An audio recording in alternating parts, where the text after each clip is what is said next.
right, this time we have an expansion signature. Check that out. Much more aggressive hole going in there. Very nice. Welcome back to the ranch on this 22 Tuesday Addendum. This is Dave for DDR, and before any of you keyboard warriors points out the fact that I never actually gave CCI Uppercut a true bare gel test, let me just say, you're not wrong. I kind of realized that after I finished my latest round of testing of 22 hollow point rounds through the Walther P22.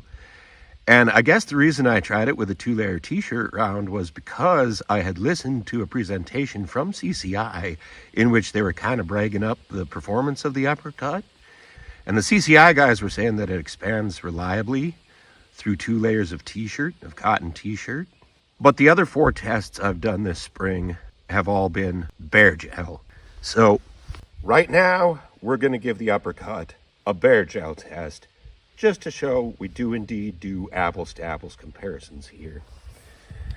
And the air temperature out right now is 38 degrees, so I don't expect that under cloudy skies that these gel blocks have drifted out of spec in the last 10 minutes since I shot the video for this week.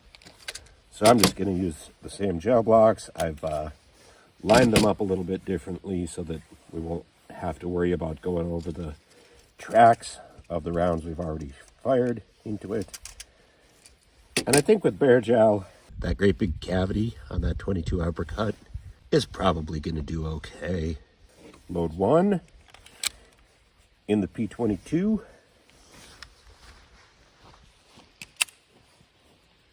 And take a crack at it. Yeah, I think that got it. And well, that's sad. That looks like no expansion to me. But definitely got a little bit more penetration on there. Go to the front of that bullet. Count backwards. 1, 2, 3, 4, 5, 6, 7, 8, 9, 10, 11, 12 inches. Ding, ding. So long as they don't expand, you will get adequate penetration out of the 22 uppercut. But let's pull it out of there and make sure that I'm not seeing what I'm not seeing. Looks pretty bad so far. Oh, that's the back end of the bullet.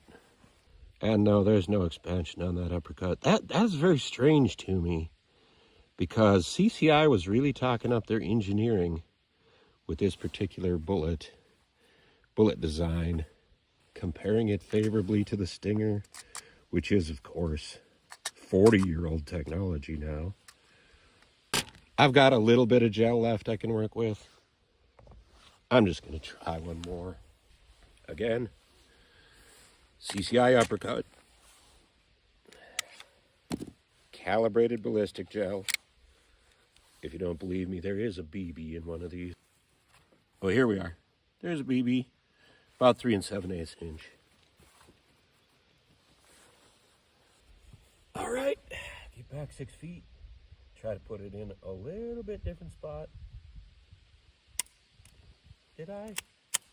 I forgot to chamber the round. All right, this time we have an expansion signature. Check that out. Much more aggressive hole going in there. Very nice. But how deep is it? Get right to the front of the bullet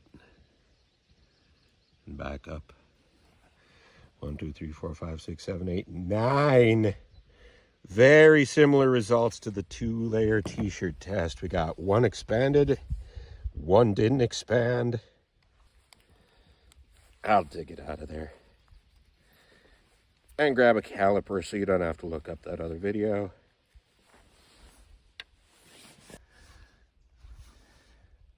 And just for comparison's sake, I'm going to drop in the Stinger. Remember that these are both 32 grain, well, In this case, all three of them are 32 grain projectiles. But the point here is, this is the Stinger round. If you drop the uppercut bullet into that Stinger case, which I realize is cheating because it's a little bit longer than a standard 22 LR case, but if you drop this bullet with its gold dot style of engineering and nudge that velocity up an extra 100, 150 feet per second like the Stinger is doing, I mean, think what you could do with that. 30 caliber projectile there with an extra 100, 150 feet per second muzzle velocity behind it. I bet that would penetrate to 10 inches and probably defeat a couple of layers of clothing too with the extra velocity. I mean, think about it, CCI. Put that uppercut projectile into that Stinger case. I think you'd have a case for a really good 22 defensive bullet. Thanks, folks. This is Dave for Discreet Defense Ranch. Have another great week.